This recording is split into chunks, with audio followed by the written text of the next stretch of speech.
Alrighty, so happy late 4th of July, everybody. It's the day after the 4th of July, and obviously, I wasn't going to do this review after this game is over because the fireworks were still shooting off outside my house, and there was just no way I was going to do a review while the banging is going on in the background. But speaking of fireworks, there definitely was the case in this El Trafico, and something tells me this won't be the last time we're going to see El Trafico at the Rose Bowl. We're going to see many more El Trafico at the Rose Bowl, maybe even in SoFi Stadium in the future too, because yeah, definitely live up to its billing in terms of the highest attendance game in MLS history. But in the end, it's the Galaxy that gets the big win over their rival LAFC, and all of a sudden the Galaxy are starting to have some life. I mean, there's still a ways to go in terms of making themselves back into playoff contention, but there's definitely some signs of life considering that about a month ago it looked like it was pretty much done. Like it was doom and gloom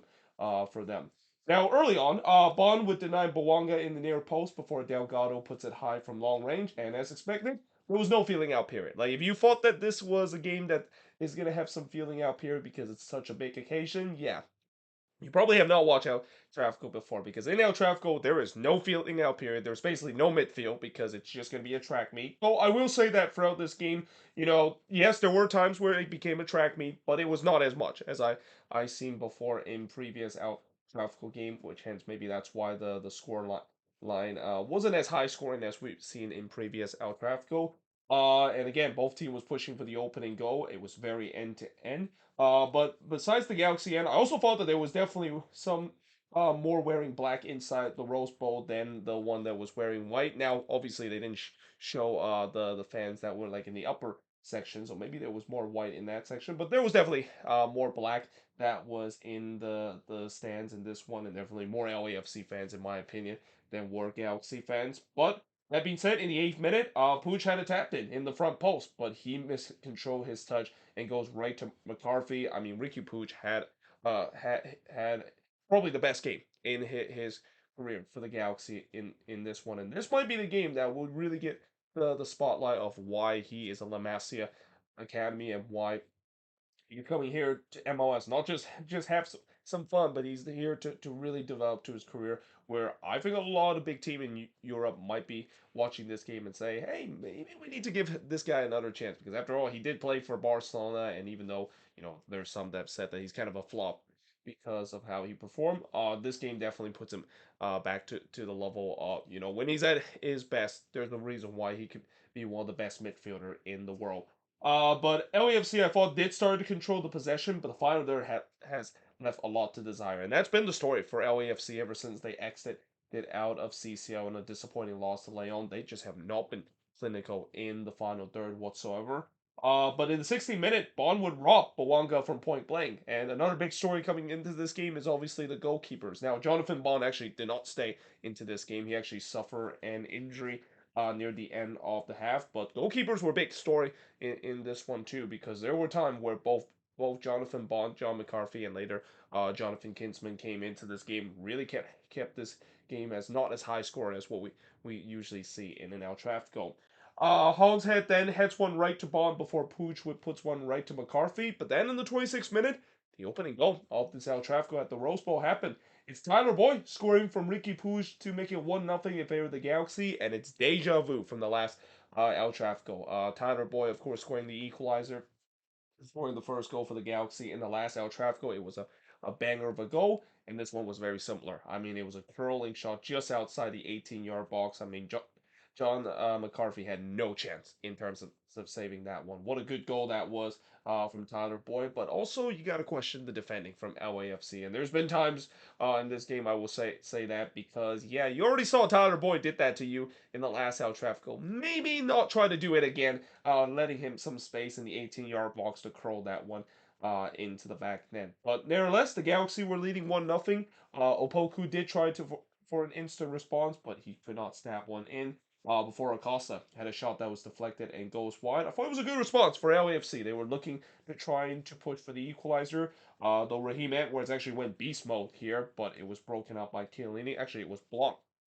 by Chiellini there, and he has to block that one because if he didn't block that one, that was 2-0 in favor of the Galaxy. And again, some terrible defending from LAFC. I mean, as much as Raheem Edwards went beast mode here and took on like four defender, that should not have happened. But in the 42nd minute, Judd would hits one right to McCarthy on a lightning counterattack. I thought LAFC at times were scrambling whenever the Galaxy were hitting on the transition, but we do head to halftime with the Galaxy leading 1-0. Now in the second half, as I mentioned, Bond had to be subbed off in this game due to an injury, so Jonathan Kinsman comes into this one, and the first action for Kinsman is to collect a simple catch and a simple save for Bawanga shot. But you just kind of had a feeling that, with the way that Jonathan Kinsman comes in, and it's already tough whenever you're a backup goalkeeper and you have to come into a game for a goalkeeper that, of course, your first choice goalkeeper that injured in the middle of the game. But this is just almost a monumental task. The fact that you're coming into El Trafico at the ropes,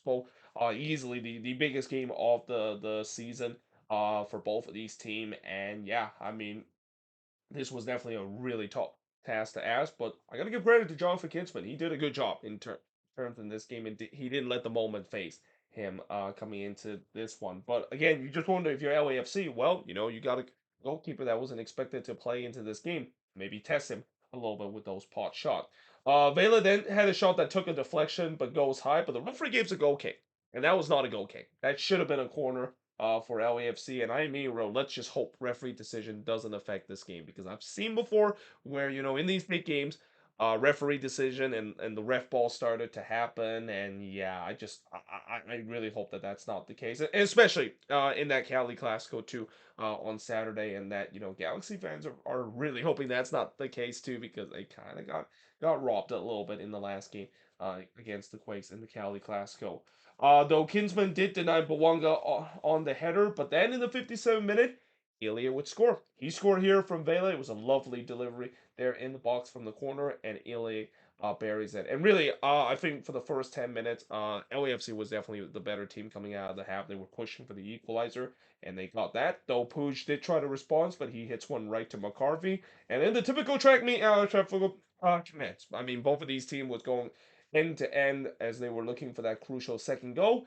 And that second goal came in the 73rd minute. It's Ricky Puig scoring from Boy and Costa to make it 2-1 in favor of the Galaxy because, of course, it has to be Ricky Puig. I mean, he has had an immense game. He was just the orchestra for this Galaxy team on the attack, and that it's not a big surprise that not only he got the assist in the first half, but now in the second half he gets what would actually be the game-winning goal in this El Trafico. And while the Galaxy fans were celebrating, the LAFC fans and the 3252 was not having it. Like they immediately chanted the Galaxy chant, and it was very loud. Like you can hear it. Well, in the recording, and somewhere Apple TV are just scrambling, and even some that are just sweating bullets. The fact that yeah, that's not great. The fact that that's an explicit chant got in the air. I mean, the children in terms of watching this El Trafico, though, I mean that's just if you're watching an El Trafico and you're children, I mean,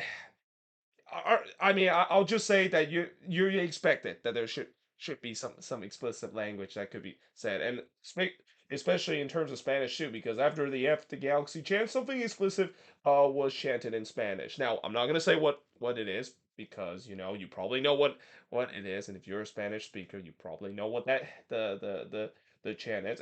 Actually, it's not the explicit chant that the goalkeeper punt the ball away or a goal kick that has been, but it's the other one, and I won't mention it just because it is YouTube and stuff like that, and this video might be demonetized. But that being said, in the 75th minute, a huge shout for a penalty for the Galaxy that was not given. They announced 82,110 fans were in attendance to this game, which is a new MLS attendance record. It beat the one that Charlotte, of course, set it by about 7,000 and 8,000 fans just last season. McCarthy then denied Boy from close range in the 81st minute before Duenas and Brugman want to exchange some words with each other because this is El Trafico. You're gonna have to have some heated moment. Although there wasn't really a lot of that. That was really kind of the only moment where you kind of saw some of the heated moment happen in this rivalry. Though in the 83rd minute, Vela puts it into the back of net. Fortunately, the flag did not agree with it there because goal was disallowed for offside, and it was pretty obvious. And I love how Taylor Twellman he tried his best to say that wasn't obvious. He just said that he maybe was like a second offside. Yeah, it's pretty blatant that was offside. It wasn't close whatsoever. But anyway, I also thought that it seems like we're gonna in for another great El Trafico finish because you know the track meet is gonna continue. The fireworks were also shooting off in the stands, and there was at points where you can't even see the pit, or it started to be very hard to see the pitch. Kind of something similar to what we see in the beginning of the where the pyrotechnic was shooting off in the national anthem, and it was kind of hard to see the pitch for the first couple of minutes. By the way, there was fireworks show after this game, and they even mentioned it in the broadcast. I think Jigs even mentioned the fact that because this is a home game for the Galaxy, they decided to act even extra pittiness by shooting the firework right in the stands where LAFC fans were sitting, just to kind of rub it in a little bit more out of that. But that being said, Bawanga did hit the side netting as some fans thought that went in there before Bawanga had a free header there in the back post and missed high. And I've said this in the last game, and I'm going to say it again.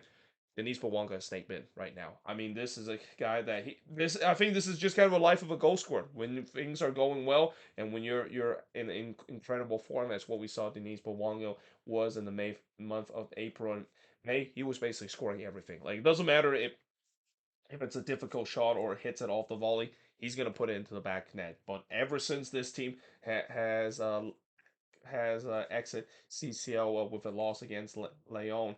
Not only LAFC performance have suffered, so is Denise Bawanga. He is just not scoring the goal. He's just snake bitten right now, and it kind of continued too because in the first minute stoppage time, Kinsman would deny Bawanga from close range. LAFC was throwing the kitchen sink, and it really was all hands on the pump at the Galaxy. I didn't like how the Galaxy they kind of didn't really decided to settle down the game, and there was time where I thought they make some mistake too, especially Ricky Pooch. I mean, as much as I've said that he had an incredible game, some of the mistake that he made in this one is the fact that he decided to go for it on the other end. And I get it. Yes, you want to find that killer blow. You want to put the icing on the cake, but now's not the time to do so, especially if you turn the ball over in the own half. And there was multiple times Ricky Pooch decided to do that, turn the ball in the midfield, and then decide to play a final ball into the box where you could have just taken it to the corner flag and waste some time. But then in the fifth minute stoppage time, Ordez, yeah, this is gonna be one for the youngster. He's gonna think about this for a while because this he was on the doorstep of goal, just took a swing and a miss there at the doorstep of the goal. And then before we even had the chance to see the highlights of that incredible miss, McCarthy had to rob Jovic as LAFC was or the Galaxy were looking to put this one away, and LAFC just was able to keep in this game with McCarthy big save. But it doesn't matter because in the end, the Galaxy were able to hold on despite a few pressure that LAFC was putting in at the end of the game. The shots in this one, 11 shots for the 17 that LAFC had, 8 shots on goal for the 6 that the Galaxy had, 3 shots off target for the 4 that LAFC had, 5 shots that was blocked for the 2 that the Galaxy had, and possession-wise, 52% possession compared to the 48% possession that LAFC has in this game. And yeah, for the Galaxy, that's now 6 game unbeaten ever since they fired Chris Klein. And yeah, I mean, this team, again, I know they're still way off the playoffs. I think they're still just 6 points away off of the final playoff spot in ninth place. Well, there's momentum. There's hope for this team, and honestly, that's all Galaxy fans would ask for, and especially after this big win. I wonder is this going to be something similar to what we see in the Cascadia Derby effect, where I mentioned before with the Cascadia Derby, how after you get a big Derby win, you are going to not only get that bragging rights, but also carry that momentum in the next couple of games. I wonder if this is going to be the same thing with El Trafico, with the Galaxy could be on a run and could be the opposite for LAFC because yeah, I think this is now one win in the last 7 games for this LAFC team. I mean, they're still second in the Western Conference because the West this season it just feels like nobody wants to win the West and it's just kind of wide open this year. But yeah, again, the struggle is definitely real, and I wonder is this going to be another example of when a team go deep into CCL and basically falter because they had just so many games to play, and these amount of games, just numerous amount of games that LAFC has to play in the past month or so, is fatigue has started to catch up to them. Now, the good news for LAFC is the fact that with the League Cup started to happen. In fact, the League Cup is actually going to be starting in just a couple of weeks. LAFC will get that rest because they're not going to be in the group stage, being the defending MLS Cup champion. They automatically go into the round of 32, and they're gonna get that well needed rest because you just had a sense that this team absolutely needs that rest.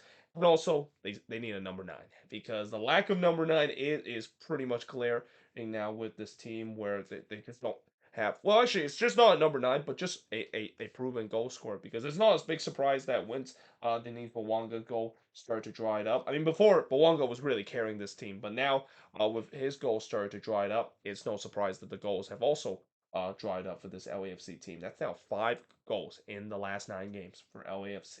See, going back to when they lost to Leon in the second leg of the CCL five. No.